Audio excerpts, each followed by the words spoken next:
I'm here to tell you that we can make a difference. I am a son of the South, and I grew up in Virginia. I was appalled when I heard what transpired. I grew up during a time of massive resistance when schools were closed rather than integrate. And there were people that stood tall and said, we're not living by that.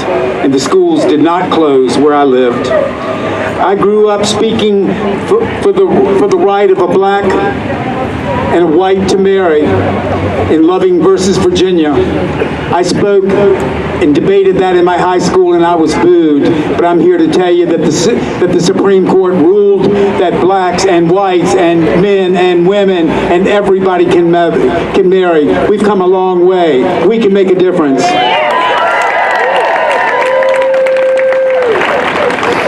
I was invited to go to the March on Washington when we gathered at the Lincoln Memorial. I was scared as hell. That's a theological term, I can say that.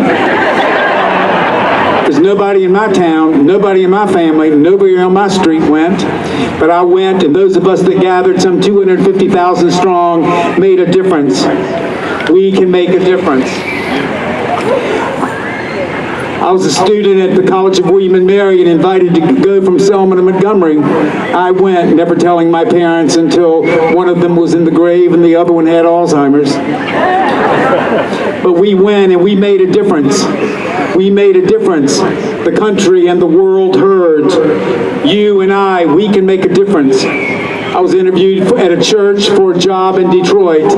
There was already a senior white male minister. And I said, why in the heck aren't you hiring a person of color or a woman? I talked myself out of that job. A black woman was hired. It took me 9 more months to get a job, but we can make a difference even when we're unemployed. Racism grows in the shadows. Now it seems to be okay when leaders do not speak out. Maya Angelou said, hate, it has caused a lot of problems in the world, but has not solved one problem yet.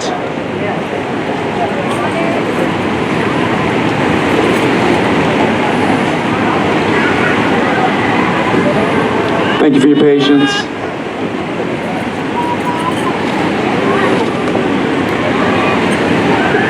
So we are called to speak out against white supremacy. We're here to speak out to make a difference. So leadership in Washington has been anemic. It's been insufficient. It's been unacceptable. It took the name that shall not be mentioned 48 hours to respond to the violence in Charlottesville. In 2 minutes, he can speak out against Maxine Waters and John Lewis in 2 minutes. It doesn't make sense. There's a political vacuum in our midst. There's a leadership vacuum in our midst. There's a moral vacuum in our midst. But that doesn't mean we are not called to replace that vacuum. So Washington, if you need a model for civility, look here.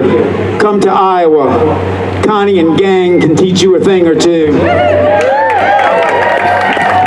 We can teach you, Washington, a better way. We can teach you a human way. We can teach you an inclusive way. We can teach you about the Constitution and what it says and what it stands for, in case you, Washington, never knew it or you forgot it. Thank you.